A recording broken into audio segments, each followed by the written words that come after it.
Good morning, everybody. Happy Wednesday morning.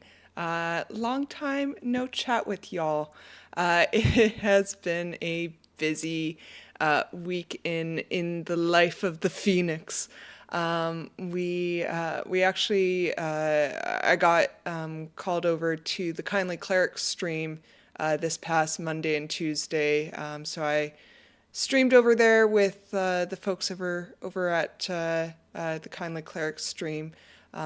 We did Middle Earth Monday and Tabletop Tuesday. So now it's Wednesday, and here I am here to stream to you guys, my dedicated viewers, once again. And there's a lot of cool things to talk about. So the big news and the big focal point for today's show will be the content from the brand new Lord of the Rings role-playing for 5e book, Keepers of the Elven-Rings. Keepers of the Elven-Rings and its equivalent, Realms of the Three Rings, were just announced this past Tuesday, so I guess 8 days ago. They are available right now for pre-order. If you pre-order from Free League Publishing's website, you do get new or early access, I should say, to the PDF version of these books. So if you are interested in the content that we're discussing here today, please be sure to support Free League Publishing. Be sure to purchase, whether it's whether you're interested in this running this for 5e, or whether you are interested in running this for the One Ring system. Both systems have their merits. I play a lot of D&D 5e, so my purchases have always been with Lord of the Rings 5e, but to each their own. So we have this brand new shiny PDF. I will say, disclaimer, there is still some proofreading stuff that are occurring on Free League Publishing's end of things. So whenever they do a pre-order book, they release the early access PDF version of that book, and then people who purchase this are able to do some spell checking and identify any errors in the content that has been issued by Free League Publishing, which I think is a really great way to approach things. I think with Free League Publishing doing that, it saves them a lot of reprinting down the line when they actually get to printing the physical books. It's easy to change a PDF. It's not so easy to change a physical hard copy book. So, Lord of the Rings 5e, Keepers of the Elven Rings. What is in this book? Well, I am glad you guys asked. So we've got in this book a few different things. So we will be covering 3 different realms in this book. As you can imagine, we're going to be looking at Lindon, Rivendell, and Lothlorien. Those are the 3 elven realms where the 3 rings were kept at one point or another. We also, in this book, we get quite a few different landmarks. I believe there's 12 in total. Let's see, 1, 2, 3, 4, 5, 6, 7, 8, 9, 10, 11, 12. Yeah, 12 landmarks in total, including some really cool stuff like the Singing Stones and the Hollow Wood. There's just a lot of really cool content in here. We also get 2 brand new races. So we've got High Elves as well as Wood Elves. So we'll be looking a little bit into those new cultures. We also have a brand new calling called Elf Lord. And Elf Lords are specifically powerful new callings that are designed to go up to level 20 instead of our usual callings, which only go up to level 10. Now, I will preface, I haven't read any of this content yet. I just bought it yesterday, actually. It is brand new content, but I was really excited about it. I was excited when I heard rumors about it. I was excited when Free League Publishing said they had a new announcement coming. And once the announcement was made and the cover photos were released, I was like, okay, next payday. So I did purchase this yesterday. So I do have a brand new shiny PDF version of this. So we'll be going through a few different things in this book. I really want to dive into the elf lords first of all, because I feel like at least for me, that was a really cool first thing to go, oh, I got to have this, because to date I have had all of the Free League Publishing content. I just had to have a brand new calling. Hey, Kindly Cleric, welcome to the stream. We are looking at the brand new shiny Keepers of the Elven-Rings PDF that I purchased yesterday.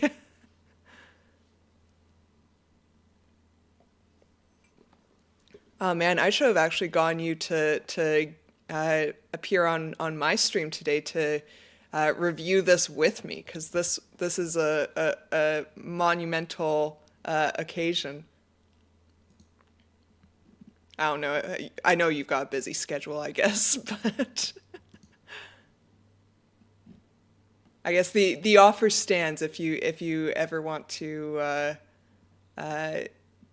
jump on my stream and read this stuff, because this is some really exciting stuff here. So let me see if I can. I gotta be careful about how I share my stream, because with the PDFs they add your name to the very bottom. 1 million, yes.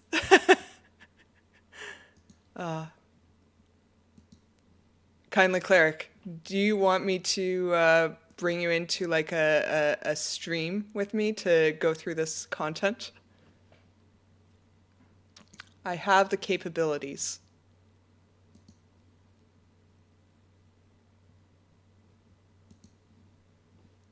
I know you've got a busy schedule, but if you do have time. Currently on the road. Okay, that's all good.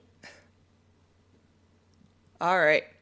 So let's get into this. So let me figure out how to share my screen without doxing myself.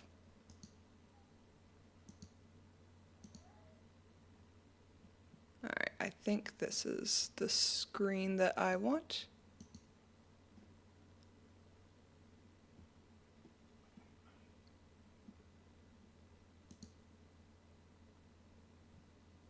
Yes, this is the one I want. All right. Give me 1 minute here to set everything up how I need it.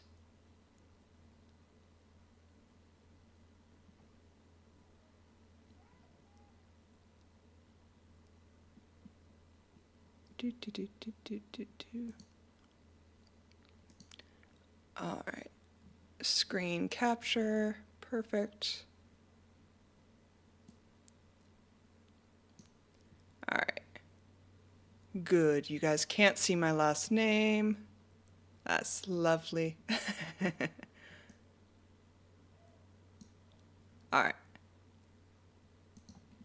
And let's move our face over. All right. There we go. I just want to say this is a beautiful, beautiful PDF. all of Free League Publishing's books are just peak artistic endeavors. The cover art is by Antonio De Luca. He has done the cover art for all of Free League Publishing's books thus, or I should say all of the Lord of the Rings 5e and the One Ring system covers.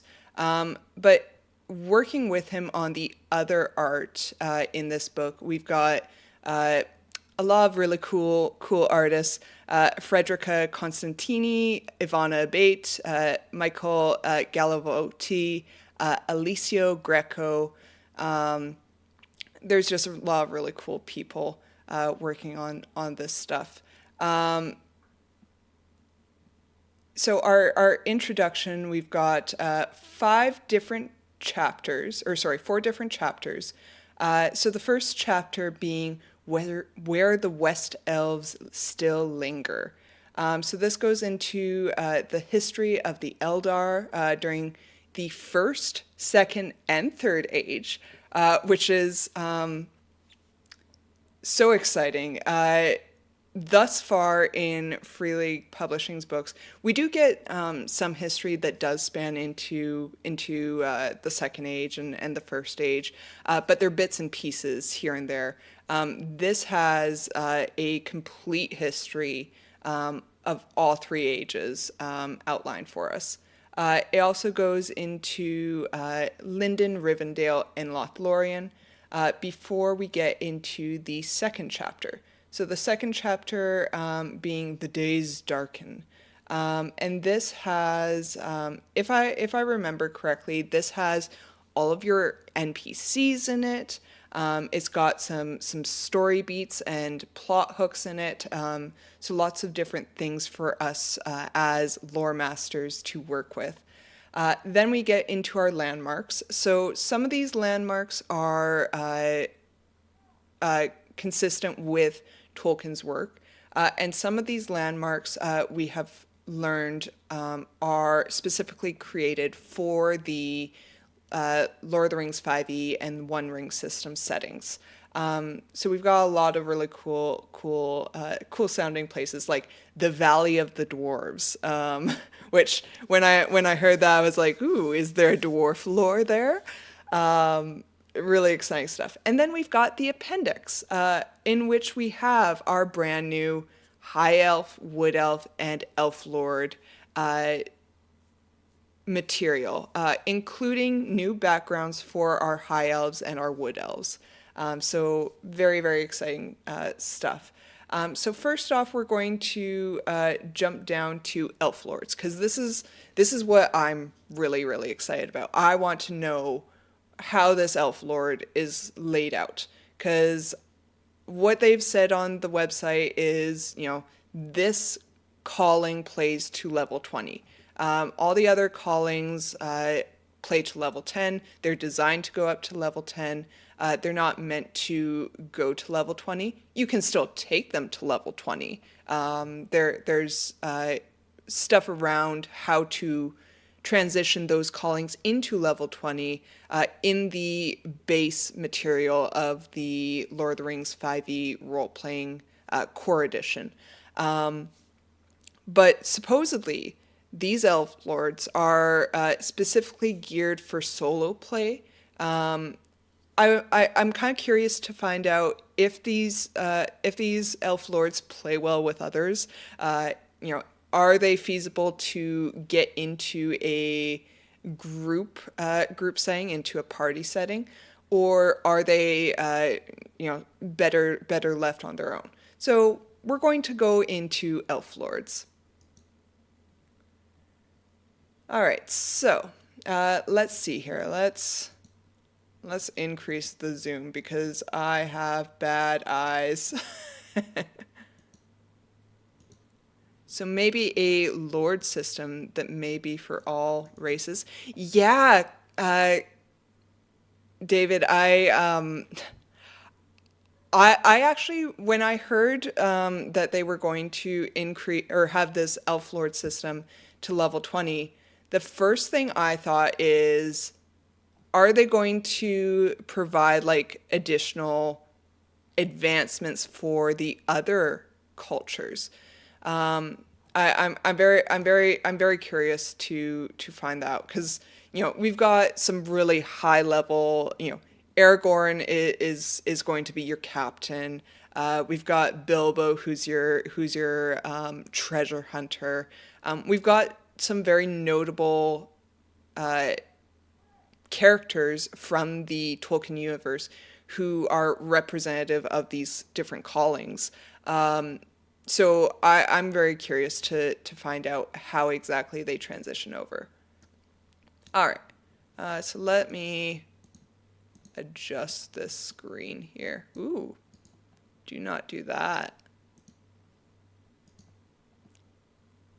Where's the screen capture? There's this screen capture. All right, let's move this over.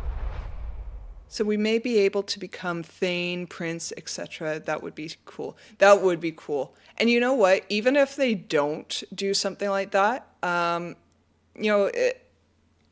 find I'm comfortable enough now with homebrew that I could theoretically craft up a reasonable addition to interface with these. And I don't think I'm the only one. I imagine that there's tons of lore masters out there that are making their own homebrew to increase these levels. And now with Free League Publishing having this on D&D Beyond, I wouldn't be surprised if we start seeing stuff, classes and subclasses, classes and subclasses, I put in quotes, for the Lord of the Rings 5e system that modify the existing callings in order to advance to level 20. Probably something to keep an eye on, I imagine. All right, so Elf Lords as player heroes. It starts out with a quote: "Even if you choose for us an Elf Lord, such as Glorfindel, he could not storm the Dark Tower, nor open the road to the fire by the power that is in him." Ooh, that's an epic quote. I just love all the quotes that they have in these. If you ever skip over the little quotes, don't. They're so cool. All right, so we've got the rules presented over the following pages introduce the Elf Lords of the First and Second Age as playable characters. They are especially suitable as lone adventurers, as the characteristics of such heroes break the 10-level limit set to the characters by the core rules of Lord of the Rings Roleplaying. Such a limit was not introduced to diminish the fun of playing in Middle-earth, but rather to help everyone involved in the game experience a style of play that was as close to the spirit of the books as possible. Having the characters level of the player heroes limited to 10th produces a more focused game, a playing experience firmly set within the perspective of a first-time adventurer. These concerns apply much less to solitary adventurers. In fact, quite the opposite is true. Elf lords like Glorfindel, Eladin, or Elrohir can plausibly roam the land hunting for enemies on their own. Therefore, choosing an elf lord as a lone player hero is a valid option, especially for players seeking a more epic approach to Middle-earth role-playing. The paragraphs below describe how to create and play such a character. So they have the XP advancement and proficiency bonus tables for the elf lords, which anyone who's familiar with 5e can theoretically make their own assumptions for that. But it's kind of nice that they have it in this so that you don't have to pull out the 5e player's handbook in order to get all of this information if you don't know it offhand. So creating an elf lord. Let me make sure I'm not doxing myself. No, I'm good. Players creating an elf lord must first choose an elven culture for their character, selecting it from the available ones. Most elf lords are high elves, but elves of Eladrin descend from other cultures are not unheard of. Creating an Elf Lord uses the same character creation steps as for normal player heroes. However, the total character level of an Elf Lord can exceed the 10th. The Elf Lord advancement table summarizes the XP an Elf Lord player hero needs to advance in levels from level 10 through level 20, and the proficiency bonus for a character of that level. When the Elf Lord's XP total equals or exceeds the number in the experience points column, they reach the corresponding level, which is, how XP leveling works. I don't know, this is just a small aside, I don't know how many DMs and lore masters actually use XP leveling. I did it for a campaign once during Tomb of Annihilation, because everywhere I read, everyone was like, no, do XP leveling because there's not enough notable events in order to do milestone leveling. So I did XP leveling, and it just felt clunky. I'm not a fan of XP leveling. And depending on how your players are, you could have players cheese XP leveling by just killing a bunch of low things in order to gain XP. And it becomes more of a murder hobo thing. I did do in Tomb of Annihilation, I did give them opportunities to gain XP by role-playing through an encounter rather than murdering through an encounter. That at least got my players out of the murder hobo mindset. But it's still adding up all those numbers and having the players, keep track of that. It was just clunky. I don't recommend XP leveling, but to each their own. True. Yeah. Kyla Clark, I imagine you probably use milestone leveling with your numerous campaigns. I can't imagine doing XP leveling with all those folks.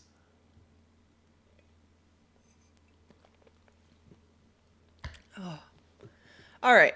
So each time an Elf Lord gains a level beyond 10th, they can choose either gain a level in another calling from the core rules, or to gain a level in the new Elf Lord calling described in this chapter. What? Huh? Each time an Elf Lord gains a level beyond 10th, they can choose either gain a level in another calling, or to gain a level if they are already had more than one calling before reaching character level 10, they may also choose to advance in one of their callings up to a maximum of level 10 in each. Either way, use the rules in the more than one calling section on page 67 of the Lord of the Rings Roleplaying core book. No additional rewards are gained after level 10. Okay, I'm very curious. Kindly Cleric. Oh yes, I will never do XP too much to keep up with. Yeah. No, I don't imagine you would have. If the lore master agrees, a seasoned player might also be allowed to start an Elf Lord character at a level higher than 1. The Elf Lord begins with a minimum amount of XP required to reach their starting level, the appropriate number of rewards, and with one or more pieces of magical treasure at the lore master's discretion. I mean, so what I'm reading here, they're kind of saying, okay, you can multi-class, and you can start at a level that isn't level 1, which I think most lore masters are just doing anyways. They're allowing multi-classing. They're allowing you to, change up which class you want, or which calling you want to multi class into, which one to level up at what time. And most lore masters are going to start their players at a level appropriate for the story that they're trying to tell. You're not going to always start your characters at level 1, even though there's definitely some opportunity for some great storytelling at level 1. All right, let's move on to the actual calling.